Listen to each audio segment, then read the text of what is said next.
ನೀವು ಸಿನೆಮಾ ಅಥವಾ concert ticket book ಮಾಡಬೇಕು ಅಂದ್ರೆ ಮೊದಲು ಯಾವ ಆ್ಯಪ್ ನೆನಪಾಗತ್ತೆ? ಖಂಡಿತವಾಗಿಯೂ ಬುಕ್ ಮೈ ಶೋ. ಆದರೆ ಇವತ್ತು ಸಾವಿರಾರು ಕೋಟಿ ಮೌಲ್ಯದ ಈ ಕಂಪನಿ ಒಂದು ಕಾಲದಲ್ಲಿ ಸಂಪೂರ್ಣವಾಗಿ ಮುಚ್ಚುವ ಹಂತಕ್ಕೆ ತಲುಪಿತ್ತು ಅನ್ನೋದು ನಿಮ್ಗೆ ಗೊತ್ತಾ? ಬನ್ನಿ, ಇದರ ಹಿಂದಿರುವ ಆಶಿಷ್ ಹೆಮ್ರಜಾನಿ ಅವರ ಕಾಕ್ರೋಚ್ ಥಿಯರಿ ಬಗ್ಗೆ ತಿಳಿಯೋಣ. 1999ರಲ್ಲಿ ಆಶಿಷ್ ಹೆಮ್ರಜಾನಿ ತಮ್ಮ 24ನೇ ವಯಸ್ಸಿನಲ್ಲಿ ದಕ್ಷಿಣ ಆಫ್ರಿಕಾ ಪ್ರವಾಸಕ್ಕೆ ಹೋಗಿದ್ರು. ಅಲ್ಲಿ ರೇಡಿಯೋದಲ್ಲಿ ರಗ್ಬಿ ಪಂದ್ಯದ ಟಿಕೆಟ್ಗಳನ್ನು ಆನ್ಲೈನ್ನಲ್ಲಿ ಮಾರಾಟ ಮಾಡ್ತಿರುವ ಬಗ್ಗೆ ಕೇಳಿದಾಗ ಭಾರತದಲ್ಲೂ ಇದೇ ರೀತಿಯ ವ್ಯವಸ್ಥೆ ಏಕಿರಬಾರದು ಎಂಬ ಆಲೋಚನೆ ಅವರ ಮನಸ್ಸಿನಲ್ಲಿ ಮೂಡಿತು.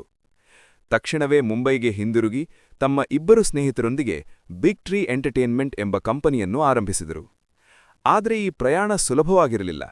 2001ರ .com ಬಿಕ್ಕಟ್ಟಿನ ಸಮಯದಲ್ಲಿ ಅವರ ಕಂಪನಿಯಲ್ಲಿ ಕೆಲಸ ಮಾಡ್ತಿದ್ದ 150 ಉದ್ಯೋಗಿಗಳ ಸಂಖ್ಯೆ ಕೇವಲ 6ಕ್ಕೆ ಇಳಿಯಿತು.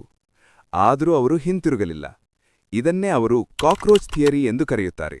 ಅಂದರೆ ಜಿರಲೆ ಅಣುಬಾಂಬ್ ಸ್ಫೋಟವನ್ನೂ ಸಹಿಸಿಕೊಳ್ಳುವಂತೆ ಒಬ್ಬ ಉದ್ಯಮಿಯು ಸಂಕಷ್ಟದ ಸಮಯದಲ್ಲಿ ಕುಗ್ಗದೆ ಪರಿಸ್ಥಿತಿಗೆ ತಕ್ಕಂತೆ ಬದಲಾಗಿ ಬದುಕಿ ತೋರಿಸಬೇಕು.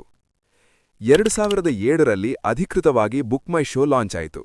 ಇವತ್ತು ಈ ಕಂಪನಿಯ ಮೌಲ್ಯ ಸುಮಾರು 7,000 ಕೋಟಿ.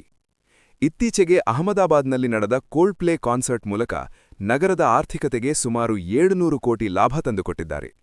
ಕೇವಲ ಸಿನಿಮಾ ಟಿಕೆಟ್ ಮಾತ್ರವಲ್ಲ, ಲೈವ್ ಈವೆಂಟ್ಗಳ ಕ್ಷೇತ್ರದಲ್ಲೂ ಇವರು ಭಾರತದ ನಂಬರ್ 1 ಆಗಿದ್ದಾರೆ. ಆಶೀಶ್ ಅವರ ಕಥೆ ನಮಗೆ ಕಲಿಸುವ ಪಾಠ ಒಂದೇ: ಕಾಲ ಎಷ್ಟೇ ಕಠಿಣವಾಗಿದ್ದರೂ ನಿಮ್ಮ ಗುರಿಯ ಮೇಲೆ ನಂಬಿಕೆ ಇರಲಿ. ನೆನಪಿಡಿ, ಸೋಲನ್ನೇ ಗೆಲುವಿನ ಮೆಟ್ಟಿಲಾಗಿಸಿಕೊಳ್ಳುವವನೇ ನಿಜವಾದ ಉದ್ಯಮಿ. ಇಂತಹ ಇನ್ನಷ್ಟು ಸ್ಫೂರ್ತಿದಾಯಕ ಕಥೆಗಳಿಗಾಗಿ ಫಾಲೋ ಮಾಡಿ.